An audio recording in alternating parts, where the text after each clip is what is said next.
नमस्कार छात्रों। हम हैं पंडित जी और आज हम लेके आए हैं फाइट गाइड। इस रुचित प्रतियोगिता के पहले खिलाड़ी है welterweight champion Kamarudeen the Nigerian nightmare Usman और उनसे भिड़ने आए हैं होर्हे गेमब्रेड मास्विडाल। चलिए देखते हैं क्या हुआ इस युद्ध द्वीप के मुख्य समारोह में।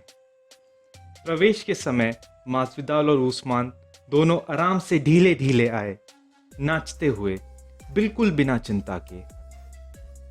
घोषणा के समय उस्मान एक शिकारी की तरह शिकार के इलाके में घुस गए और मास्विडाल अपनी पीठ दिखा के खड़े रहे। राउंड 1 की शुरुआत में वो सामने भी नहीं देख रहे थे, लेकिन आप अपनी आंखों से धोखा ना खाएं। आप इतिहास देखिए, इस हत्या और इसके शांत स्वभाव में सिर्फ 3 सेकंड का फर्क था। शुरू होते ही इस शांत शख्स ने हमला शुरू कर दिया।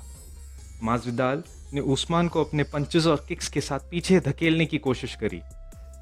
हमने पहले भी एमिल मीक और कोबी कोविंगटन के साथ देखा है कि उस्मान पीछे जाते हुए उतना अच्छा नहीं लड़ पाते, लेकिन उसके बेपरवाह उन दोनों प्रतियोगिताओं में भी उस्मान ही विजेता थे।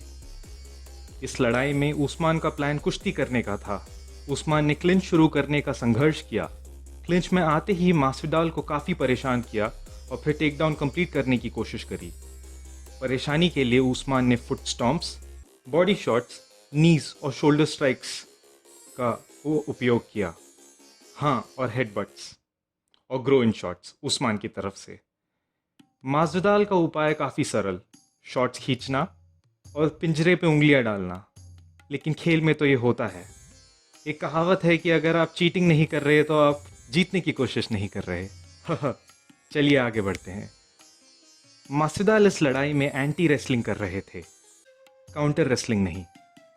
काउंटर रेसल यानी वापस रेसल करके हावी होना, एंटी रेसल यानी रेसलिंग से दूर हटने की कोशिश करना और रेसलिंग को बढ़ावा ना देना।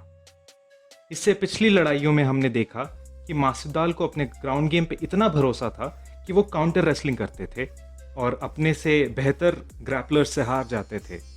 उन्होंने ऐसा मशहूर बीजेजे स्पेशलिस्ट डेमियन माया के साथ भी किया और उसी वजह से वो तब हारे थे। लेकिन यहाँ पे मास्विडाल अपनी गलतियों से सीख गए हैं। लेकिन मास्विडाल अपनी सारी गलतियाँ नहीं सुधार पाए।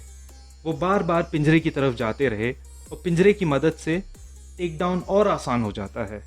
लेकिन मेरा ये मानना है कि मास्विडाल और उनके कोचेस ने ये डिसाइड किया कि अगर मास्विडाल को टेक डाउन किया तो पिंजरे की मदद से ज़्यादा आसानी से वापस उठ पाएगा, क्योंकि पिंजरे की मदद से आप लोगों को आसानी से टेक डाउन कर सकते हैं, लेकिन पिंजरे की मदद से ही जो लोग टेक डाउन हुए हैं वो वापस भी उठ सकते हैं।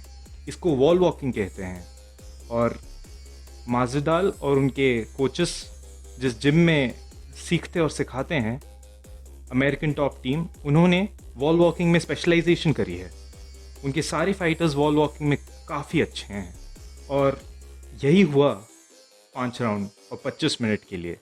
अगर आप राउंड बाय राउंड आंकड़े देखेंगे तो मास्विडाल और उस्मान दोनों का आउटपुट काफ़ी गिर गया हर राउंड के साथ। लेकिन मास्विडाल पहले राउंड में जीते और बाकी 4 राउंड्स में हारे।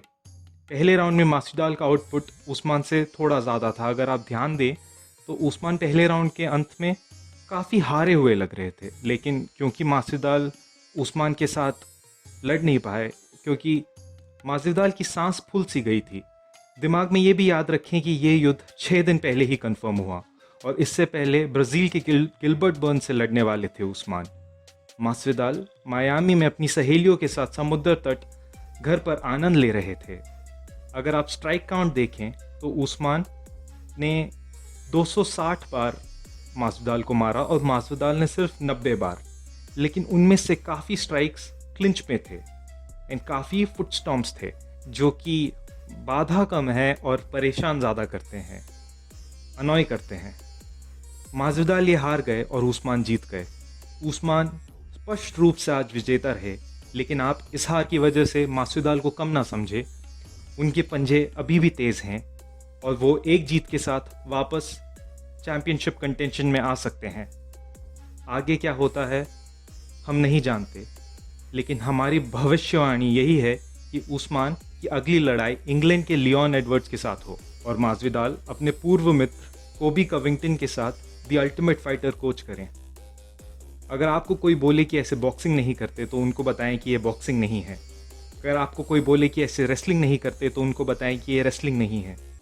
एमएमए अभी अपनी जवानी में है, अभी भी सीख रहा है।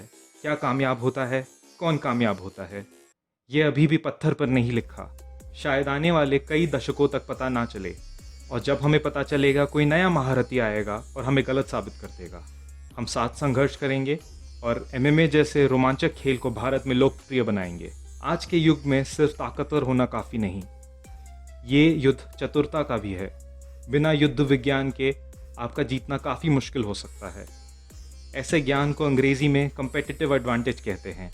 लेकिन आप निडर रहें, क्योंकि हम हैं आपके कम्पेटिटिव एडवांटेज।